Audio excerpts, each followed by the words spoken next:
केवट आई केवट चरण कहे अतुलाई केवट चरण कहे अतुलाई।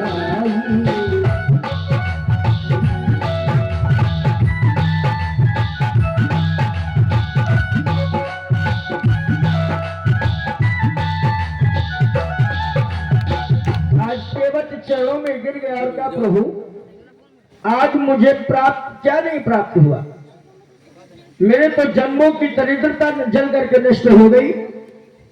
और तो भगवान ने कहा कि केवट मैं तुम्हारा ऋणी हो जाऊंगा। जरा ध्यान देना, इसीलिए तो कहा गया केवट की उतराई और नाव के बाल की बनवाई कभी नहीं रखना चाहिए।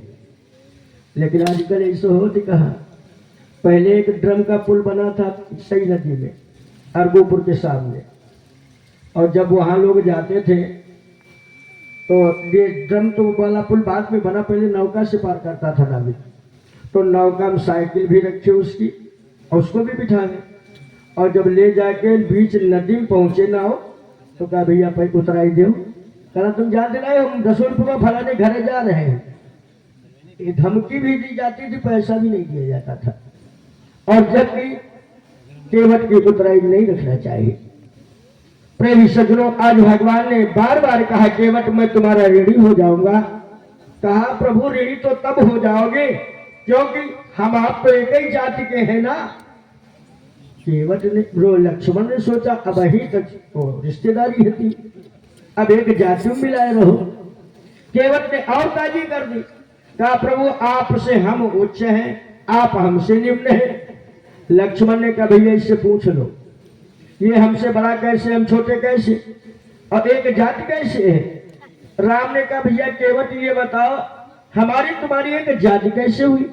कहा सुनो प्रभु, मान लिया जाए हम एक छोटी नदी गंगा के मल्लाह है और आप भवसागर के मल्लाह है, तो मल्लाह मल्लाह होने से हमारी और आपकी एक जाति हो गई। और का उच्च निम्न वाली बात, प्रातः काल से लेकर के सायंकाल तक प्रभु मैं अपनी नौका से जीवितों को पार करता हूं, और महाराज आप तो मुर्दों ने पार करो थे। राम ने कहा लक्ष्मण शांत बैठना, ये बिल्कुल सत्य कह रहा है। तो कहा प्रभु जब आप भी मल्लाह और हम भी मल्लाह, तो फिर उतराई किस बात की कि मल्लाह कहीं मल्लाहों से मल्लाही लेते हैं भैया, मल्लाह कहीं मल्लाहों से मल्लाही लेते हैं भैया, मजदूर कहीं मजदूरों से मजदूरी लेते हैं भैया। तो कहा जब आप भी मल्लाह हम भी मल्लाह, तो फिर उतराई किस बात की प्रभु। प्रभु राम ने कहा नहीं भक्तराज मैं तुम्हारा ऋणी हो जाऊंगा।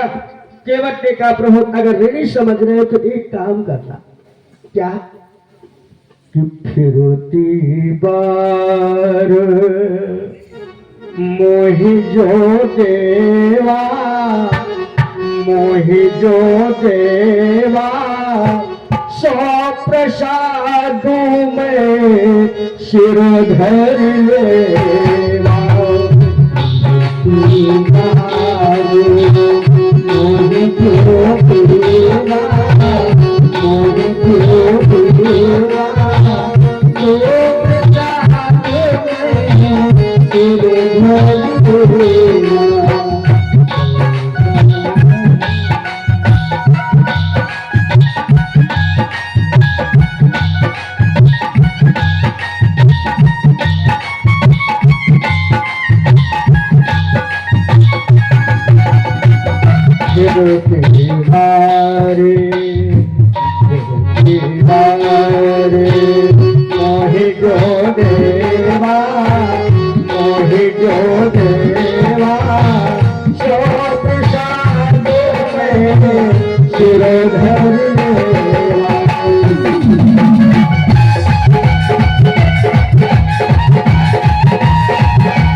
प्रभु